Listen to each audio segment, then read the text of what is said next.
back to my third video on Always Nailing It. Today we have my beautiful mom's hands that we are going to do a Gel X set. And to tie in my passion project that I'm doing for school that is about the history of nail art, we're going to be doing some henna on her hands as well. So let's dive right in. First step, as always, is going to be prep. I'm going to do most of the nails off camera so that we can just really see the henna part and talk about the henna. So I'll show you the prep steps because that's always important, and then we will do the nails off camera and be back with the henna. So first step of prep is always going to be cleaning the nails. So I'm going in with my 100% acetone and my lint-free wipes that I bought. They're just off of Amazon. And you take a lint-free wipe, looks like this, and you just take some of your acetone and get it on the wipe. And then you just wipe down the nails to make sure there's no dust or grime. You can also do this with alcohol, rubbing alcohol, or an alcohol pad, or even some dehydrator. But since she had some polish on her thumb, acetone works best to get that off. You don't want any of that polish residue because it can, once that peels, then it could cause the nail itself to peel as well. So I'm going to go ahead and do some of the prep that you don't need to see, and then we'll be right back. Alright, so I'm going in with my 180 grit sanding band on my Melody Susie E-file at the speed of 1000 RPMs. This is the lowest speed that a drill goes, and everything will be linked in my description box below. I'm not sponsored by anything, but I am trying to get to 5,000 followers so that I can have an Amazon storefront to make finding the products that I'm using easier for you. So go hit that like button and subscribe. This is just roughing out the nail so that the nails will adhere better and stick to the surface, whereas if you have a smooth surface, the nails are less likely to stay on for a long time. So this just helps the retention of the nails. Our next prep step is pushing back the cuticles. My mom really doesn't have much cuticle, so a light little pushback will do the trick.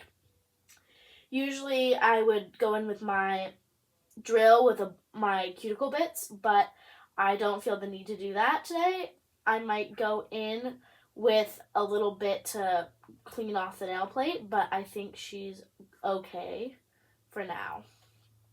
So I'm not going to go in too aggressively as I don't want to hurt her. I changed my mind. I am going to go in with one cuticle bit. I love this bit because it just does the job so well and it doesn't hurt my client.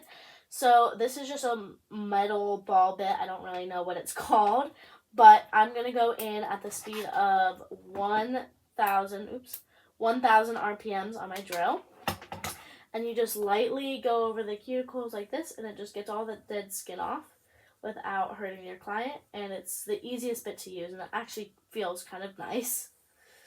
So you just go like this, and gets all the dead skin. You can see all the dead skin falling off the plate, the nail plate. That's what would have made the nails fall off, pop off and fall off, which would have been bad, since we want this beautiful set that she's going to have with her henna to stay on for a very long time. So that's the next step of prep, and I will be right back when I'm finished. So I went ahead and trimmed and filed my mom's nails, so now they're nice and short. Next step is sizing the tips.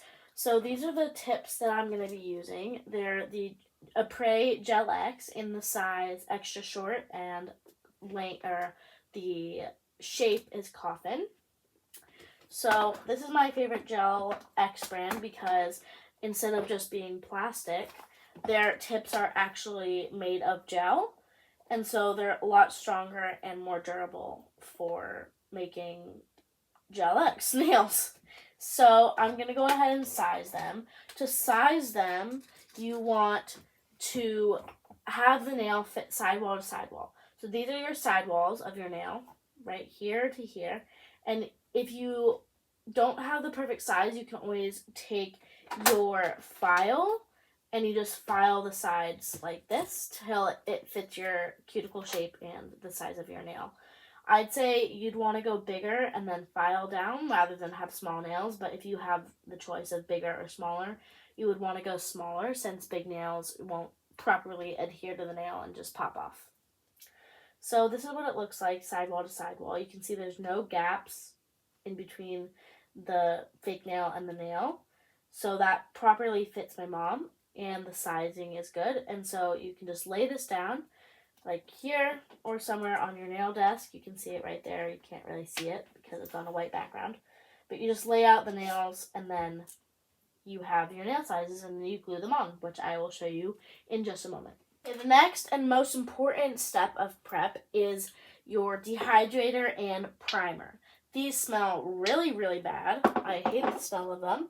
So I wear a little mask to keep the smell out. And this is just going to really, the dehydrator takes all the natural oils off of your nail so that there is no oil to make the nails pop off. And the primer makes a sticky layer for the nails to adhere to. Basically, everything that we're doing during prep is so that the nails will adhere to the fake nails the best we can possibly get them to. So with the hydrator, it literally looks like you're not putting anything on because as soon as it goes on, it dries up. So I've had one client ask me, wait, but you didn't just put anything on. Where did you put the product? And I was like, well, it just dries up very fast because it's dehydrator. And so once you put dehydrator on, you don't want to touch anything because you can get oils back onto your nails by even touching your water bottle. So once this goes on, you don't touch anything and then until the other nails are on. Next step is primer. Primer, again, just makes a little sticky layer. This you do not want to put too much of. Dehydrator, it doesn't really matter. But if you put too much primer, it can then make it too sticky and then they fall off, ironically. So with primer, it's really just the perfect balance. I like to just do 2 little swipes of it on the nail, and I don't really dip my brush back in for a full hand.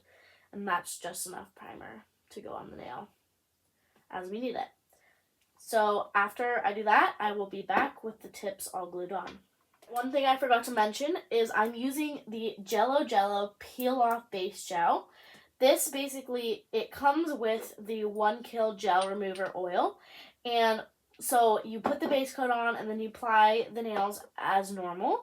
And when you're ready for them to come off, you just take the oil and put it all around the cuticles and under the nail. And then it eventually just pops off with no damage to the nails. So I'm doing this so that as we don't want to damage my mom's nails, so we are doing the peel off base coat. It does hurt the retention a little bit. Normally Gel X nails can last about 2 weeks, whereas with the peel off base coat, they probably will pop off in about 1 week. But, you know, it's either retention or damage. So my mom picked retention. Less retention equals no damage. So as you can see, it's just a normal base gel. Just goes on like that. And you always want to read the instructions of the gel to see how much time you want to cure it for, because every gel has its own curing time. So Jello wants you to cure it for 60 seconds. So my mom's going to put her hand in the light, and I'm just going to press the 60-second button on my lamp, and we will be right back.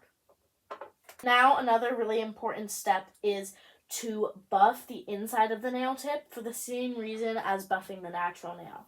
So you can either do this with an actual drill, you can also do it with a hand file, or you can do it chemically. So you can take your primer and you can, with a Prey, it has a little number on it. Here, let me show you with a different nail. It has a little number at the base. I don't know if you can see that very well, but it has a little number there. And with the chemically etching way to do it, you just take your primer and you put it on the inside of the nail until you can't see the number anymore. I prefer to do it with the sanding band just because it thins the nail tip out a little bit at the base, which it makes it look more seamless when you put the nail on the actual nail. It looks more real. So you just go ahead and buff the inside like this. And then once you can't see that number anymore, you know that it's buffed enough and you can move on to the next nail.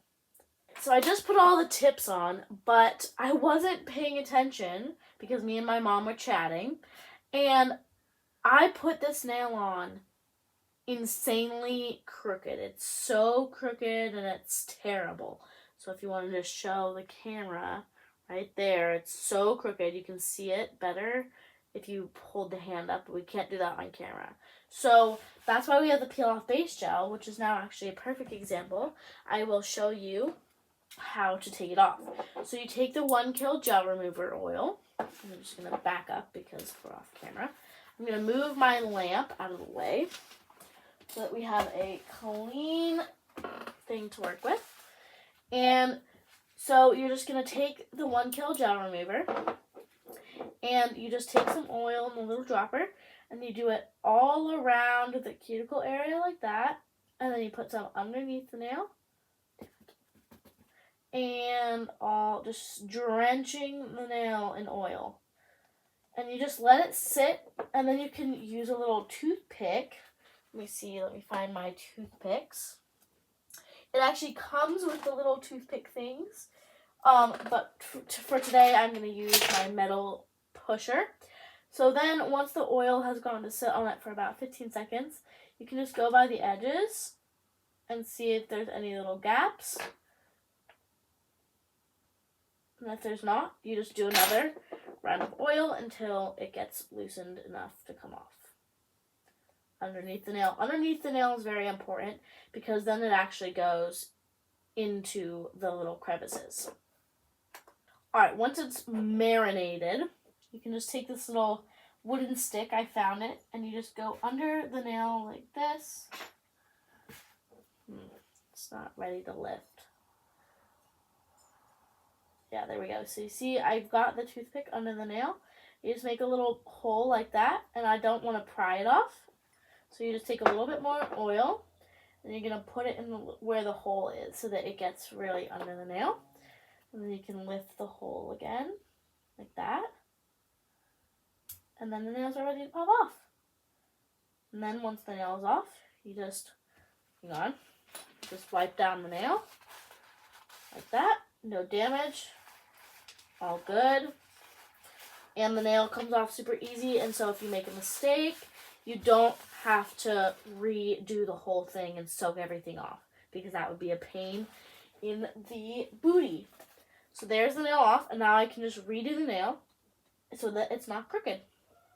Alright, now that the application is done, I am going to go in with my sanding band with my drill to, again, roughen up the surface so that the gel can stick now.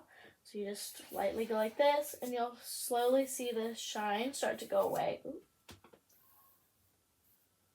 So you can just see the shine going away and it becoming like more dull. You saw this in my last video about my friend's press-on nails. You could see the dull versus shiny. So go check that video out, and don't forget to subscribe and like. I'm just going to do this to all the nails, and I won't keep you here sitting for that because that's boring. So I'm going to just finish up these nails, and I'll be right back. Alright, so I just filed off the shiny bit of the extensions, and now I'm going to go ahead and do the design, and we will be back once the design is done, and we are going to do henna. Alright, welcome back to day 2 of doing the henna nails. This is what we did for the nails. This is the final product. We have some gold cat eye, and on the ring finger we have a dark hot pink with some light salmon neon pink in the middle. It's very, very unnoticeable, but also very pretty, and yeah, looked really pretty. So now it is the henna part, but before we do that, I just wanted to talk a little bit about henna and give you some facts. So ancient Egypt used to use henna on mummies to dye their hair, skin, nails, and their funeral wrappings. And it was also used during the Phoenician diaspora as a beautification tool, which basically meant using it as makeup and nail care and designs on the hand. As did the Roman Empire, used it as medicine, perfume, and obviously dyes.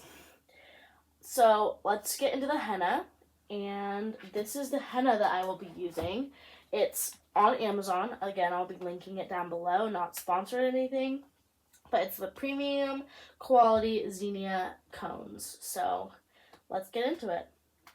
Alright, so it comes with 3 cones like this, and I'm going to be using this cone, and you just take out the little stopper, and I'll insert a picture of what we're trying to do, what the goal is, right around this little area here.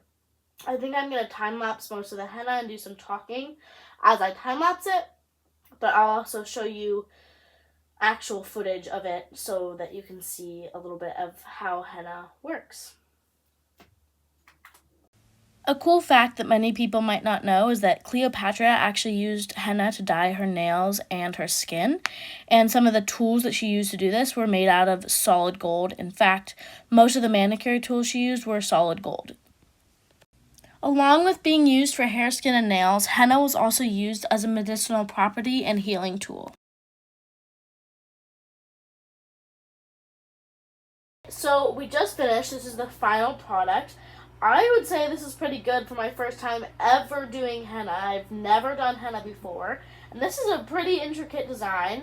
I definitely had some tough spots along the way, some learning curves, but I love it. My mom loves it. She's super happy.